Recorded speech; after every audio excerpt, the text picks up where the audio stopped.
Atenção! Esse vídeo não possui o intuito de substituir a obra original, então caso você não tenha tido um contato com ela, saia desse vídeo, vá ter esse contato, experiencie o que a obra tem a te oferecer, refletindo sobre, tire suas próprias conclusões e ao final, se ainda tiver interesse em ouvir a minha opinião sobre a obra, saiba que sempre será uma honra tê-lo aqui. Não terceirize a sua responsabilidade de refletir e nunca substitua a jornada pelo acúmulo de informações.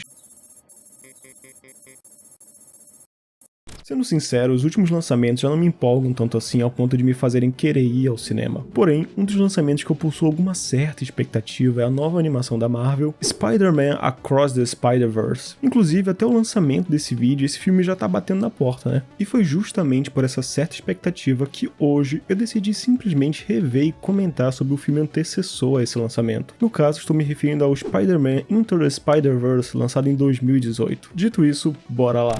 Após adquirir poderes de uma aranha radioativa de outra dimensão, ao menos eu acho que foi isso, o jovem Miles Morales precisa amadurecer para herdar o manto do Homem-Aranha e para isso ele vai contar com a ajuda de outras pessoas-aranhas. Ao reassistir esse filme, me peguei tendo dois pensamentos. Primeiro, seria esse o melhor filme do personagem? E o Miles Morales seria o melhor Homem-Aranha que já protagonizou um filme? E eu quero enfatizar bastante o fator filme, pois se formos contar com outras mídias, particularmente eu gosto bastante do Peter Parker da série animada do espetacular Homem-Aranha. Primeiramente, em relação a ele ser ou não o melhor filme do personagem, de forma objetiva, não. Dos 9 filmes do Cabeça de Teia, eu ainda possuo várias memórias extremamente positivas do Spider-Man 2 do Sam Raimi, lançado em 2004, e do último filme até então, No Way Home, lançado em 2021. Mesmo esse último sendo uma apelação absurda, eu admito que eu acabei cedendo aos momentos que claramente foram feitos para a plateia abrir um sorrisinho no rosto. Vergonhosamente, eu admito que fui um desses. Por conta justamente dessas duas obras, eu não acho que esse seja o melhor filme de forma geral do personagem. Contudo, definitivamente esse é o melhor filme introdutório do Homem-Aranha, e isso de longe. Ao terminar de reassistir o filme, eu tive exatamente essa impressão. Eu até quis rever todos os filmes introdutórios do Homem-Aranha, porém sinceramente eu não tive tempo ou saco pra isso. Principalmente o do Tom Holland, que fala sério, eu achei terrível na época e hoje é o mais amargo que nunca, com certeza não vou conseguir nem passar do primeiro ato se duvidar. Então decidi jogar essa ideia de lado e só aceitar que a minha mente simplesmente estipulou que esse provavelmente é o melhor filme de origem do personagem. Agora, em relação ao segundo questionamento, se o Miles Morales seria o melhor Homem-Aranha que já protagonizou um filme, hoje em dia eu diria que sim. De cabeça, eu creio que somente ele e o Peter Parker do Tobey Maguire me pareceram de fato reais. O filme traz as características humanas ao personagem que de fato são bem-vindas e tira um pouco daquele aspecto de herói intocável, como nos filmes da DC, por exemplo.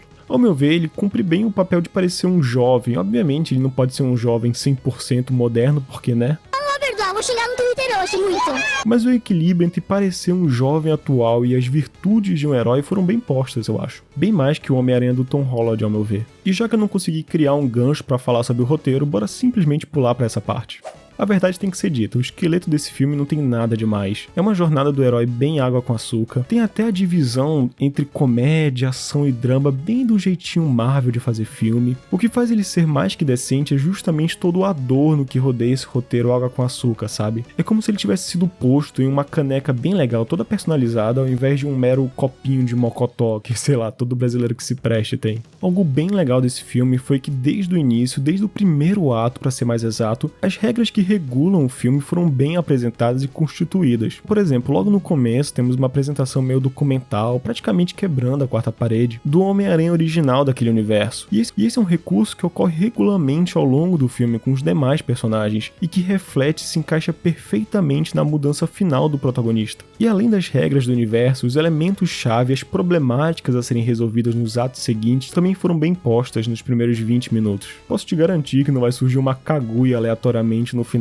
para o Miles derrotar. O Rei do Crime é o vilão que dá start a essa história e, consequentemente, ele também é o boss final. E por conta disso, toda essa construção bem organizadinha faz com que o filme seja algo bem fluido, de fato você nem percebe o tempo passar vendo ele. E os elementos que poderiam causar uma barriga nele, no caso, justamente os outros aranhas que aparecem, ao meu ver, não atrapalham em nada o fio da história. E isso ocorre porque, tirando o trio principal, os demais não são explorados ou desenvolvidos. Você não vai ver uma mudança nos outros coadjuvantes que surgiram. E eu acho isso bem legal, eles são simplesmente uma parte do alívio cômico ou elementos que ajudam a história a avançar. E pra mim, esse é o ideal quando você coloca mais personagens nos atos seguintes do primeiro. O filme não seria melhor sem esses personagens secundários, mas também não seria tão pior assim. Realmente ok é a palavra ideal pra definir a participação dessa galera. Honestamente, eu vejo que o grande tchan desse roteiro, aquilo que destaca ele pra ser mais do que simplesmente algo bem eficiente, está justamente no alto grau de simpatia que você acaba formando com os personagens. Um destaque para o trio principal.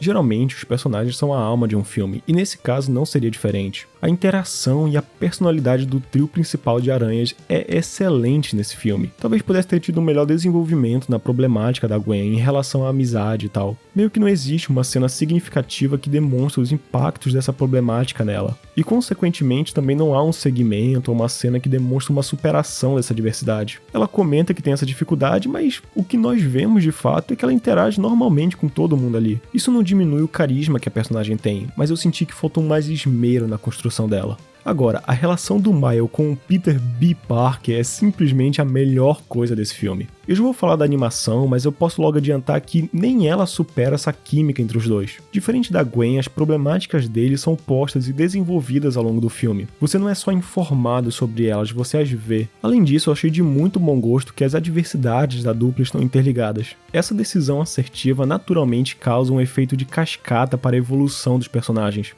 O Miles precisava de um mentor que o guiasse para herdar o manto do Homem-Aranha, mas o Peter B não conseguia proporcionar isso a ele justamente por conta de ele ter uma dificuldade de assumir qualquer responsabilidade que remete a uma relação paterna. Porém, ao longo do filme, o Peter B começa a se afeiçoar pelo Miles e de forma até inconsciente, eu acho, o Miles ajuda ele a superar essas dificuldades paternas. E essa mudança gradativa influencia diretamente a mudança do Miles também, pois graças a essa ação indireta, ele consegue uma figura disciplinar que o ajuda a reconhecer o potencial dentro dele. Claro, como esse é um filme de origem do Miles, o filme também coloca outros pontos secundários na história envolvendo sua família, que o ajudam a amadurecer. Contudo, por mais que a conclusão desse arco familiar tem uma mensagem bonita até no final sobre a imprevisibilidade da vida e a relação que queremos ter com os nossos familiares, ao meu ver ela pareceu realmente aquilo que ela é, algo secundário, e se não fosse essa parte, com pequenas alterações aqui e ali, eu sinto que não mudaria muito o amadurecimento final do Miles. E já que eu comentei sobre a animação, vamos falar um pouco dela. Provavelmente esse é o aspecto do filme que eu mais ouço ser comentado. E realmente, se você curte a animação e tem ao menos um olho funcional, é inegável que ela se destaca bastante com o que estamos acostumados. A mescla entre a animação computacional e a tradicional, pra mim, é a melhor até hoje, de longe. E se você já viu algum anime que já tentou utilizar essa técnica, já deve ter percebido o quão difícil é mesclar as duas técnicas de forma tão natural. E quando você presta atenção nos detalhes, é algo mais absurdo ainda. O primeiro encontro com Miles Morales com Peter B foi onde eu comecei a ver os detalhezinhos dessa animação. A teia no tecido, os rastros da neve, os reflexos ao estilo Ray Tracing. Ainda tem mais 1 milhão de coisas que você pode ficar prestando atenção durante o filme. E toda essa técnica ainda se beneficia muito do design fenomenal de praticamente tudo. Eu adoro o design de personagens dessa animação. Em destaque é o Rei do Crime com aquele trapézio top e o Miles Morales no final do filme. Escura, pinchada com um símbolo da aranha, mas o casaco e o Air Jordan foram um visual bem estiloso mesmo. Ainda por cima tem os cenários, pra mim todos são muito bons e detalhados. E outra escolha muito feliz foi o acréscimo de elementos típicos dos quadrinhos, como os balões de pensamento e as onomatopeias de batidas ou golpes. Isso causou uma estética muito bem-vinda a essa animação, com certeza é a melhor que um desenho animado do Homem-Aranha já teve. Esse filme realmente é um espetáculo audiovisual, e a direção dele ressalta ainda mais esse aspecto. Particularmente, eu prefiro uma câmera mais sóbria que deixa a trama rolar, ao invés de ficar uma bagunça de movimentos que me tira da imersão. Geralmente quando eu vejo a câmera em um ângulo ou uma inclinação diferente, eu gosto de me perguntar se tem algum sentido para aquilo. E ao meu ver, esse filme faz um excelente trabalho em usar essas técnicas. Uma das melhores cenas para exemplificar isso é logo no começo do segundo ato, quando o Peter B e o Miles Morales conversam andando pela parede. Além de servir como uma espécie de walk and talk para deixar aquele diálogo mais dinâmico, a cena também consegue nos mostrar que aquele Peter Parker, por mais que pareça um Hancock da vida, ele possui uma extrema habilidade, algo que até aquele momento o Miles não possuía. Então eu vejo que a cena cumpriu o propósito de passar a informação necessária para a história avançar e ainda consegue demonstrar que não devemos subestimar aquele personagem. Além disso, também tem a brincadeira de zombar de um momento em que geralmente o contra-plongé traz uma carga mais imponente ao personagem. E assim por diante, tem várias outras cenas que ocorrem piruetas com a câmera, no qual eu senti que mais complementou do que me distraiu. E isso é um ponto bem positivo pra mim. Por fim, eu queria comentar brevemente sobre algo que eu nunca presto atenção, mas dessa vez até eu me surpreendi de lembrar. No caso, eu estou me referindo à trilha sonora. Eu achei ela bem legal. E é isso. Ela me pareceu ser bem eficiente em todas as partes que ela foi inserida. Realmente, sem ela, algumas cenas mais agitadas ou dramáticas perderiam muito impacto. Então ela tá lá com um objetivo bem definido e ela cumpre com esse papel. Eu gostei também da consistência no gênero musical dela. Eu não sou nenhum especialista em música, muito pelo contrário, mas todas elas me pareceram uma mistura de algo entre hip hop e trap. Mas enfim, eu acho que é isso, eu não tenho muito mais o que falar sobre esse filme. Reassistindo ele eu gostei mais ainda. Ultimamente eu ando bem saturado com esse gênero de heróis e tal. Eu ando buscando obras mais diferentes, sabe? Porém esse aqui foi um filme bem legal de reassistir. Deu até pra perceber que no desenvolvimento dele houve um carinho acima da média do que eu espero de filmes de heróis. E até por conta disso que eu provavelmente vou querer assistir a sequência dele. Mas então é isso, eu não sou muito de pedir, mas se você chegou até aqui e puder dar um like seria bem legal. Também fique à vontade para comentar algo, eu vou adorar ler seu comentário. Mas é isso, meu nome é Odd e fim da transmissão.